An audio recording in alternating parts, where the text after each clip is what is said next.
Non banking financial companies हैं और जो कमर्शियल बैंक्स हैं उनमें क्या डिफरेंसेस हैं। जो कमर्शियल बैंक्स हैं वो बैंकिंग रेगुलेशन एक्ट 1949 के अंडर बनाए जाते हैं और जो एनबीएफसीज हैं वो कंपनीज एक्ट के अंडर बनाई जाती हैं।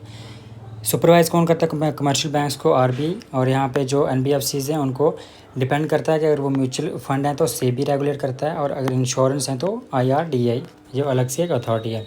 एंट्री कैपिटल 500 करोड़ एनबीएफसीज के लिए वेरी करता है, जैसे 5 करोड़ है माइक्रो फाइनेंस के लिए, 200 करोड़ फॉर इंश्योरर एक्स्ट्रा।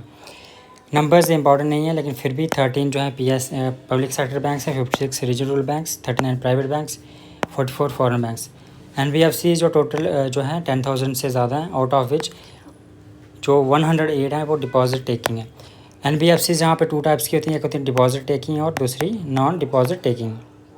तो ज़्यादा होती हैं वो नॉन डिपॉजिट टेकिंग होती है, जो ओनली 108 जो है वो डिपॉजिट टेकिंग है। बैंक्स जो हैं टाइम डिपॉजिट, डिमांड डिपॉजिट, ये दोनों एक्सेप्ट करती हैं।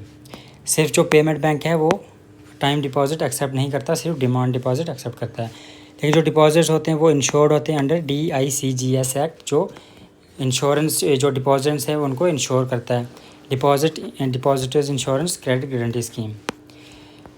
एनबीएफसी जो हैं वो एक्सेप्ट नहीं कर सकती हैं, डिमांड डिपॉजिट को एक्सेप्ट नहीं कर सकती हैं, वो सिर्फ जो है टाइम डिपॉजिट एक्सेप्ट करती हैं, पर सिर्फ वही एनबीएफसी जो डिपॉजिट टेकिंग एनबीएफसी हैं। यहाँ पे chequebook, credit card, debit card, ये सारे जो हैं वो बैंक इशू करता है, लेकिन जो एनबीएफसी हैं वो ये इशू नहीं कर सकती। CRR SLR जो एप्लीकेबल रहता है बैंक्स पे, और PSL नॉर्म्स जो हैं वो रहते हैं एप्लीकेबल।